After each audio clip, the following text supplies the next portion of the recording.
புசு புசுன்னு பூரி மாதிரி உப்பலான சப்பாத்தி ஒரு துளி கூட எண்ணெய் இல்லாமல் எப்படி செய்கிறதுன்னு பார்ப்போம். இதுக்கு ஒரு கப்பளவுக்கு கோதுமை மாவு எடுத்துக்கோங்க.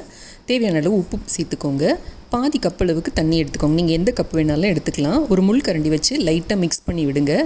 இப்போ எல்லாத்தையும் சேர்த்து ஒன்றாக்கிட்டு ஒரு ஈர துணியை போட்டு மூடி ஒரு அரை மணி நேரம் வச்சுருங்க. அரை மணி நேரம் கழித்து லைட்டாக இந்த மாதிரி மாவை தூவி சேர்த்து பிசைஞ்சுக்கோங்க. இப்போ இதுலேருந்து ஒரு எலுமிச்சம்பழ அளவு உருண்டை எடுத்துக்கோங்க. இதை நல்லா உருட்டிட்டு இந்த ஓரங்களை உள் பக்கமாக இந்த மாதிரி மடித்து விட்டுக்கோங்க.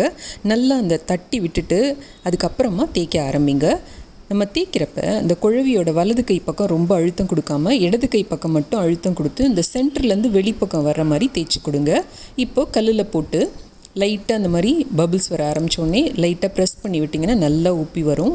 ஓட்டை இருக்கிற தட்டு மேலே ஒரு காட்டன் கிளாத்தை போட்டு அதில் இந்த சப்பாத்தியை ஸ்டோர் பண்ணோம்னா ரொம்ப நேரத்துக்கு சாஃப்டாக இருக்கும். எண்ணெய் நெய் தேவையில்லை, இருந்தாலும் ஒரு சொட்டு நெய் நடுவில் வச்சிங்கன்னா ரொம்ப டேஸ்ட்டாக இருக்கும்.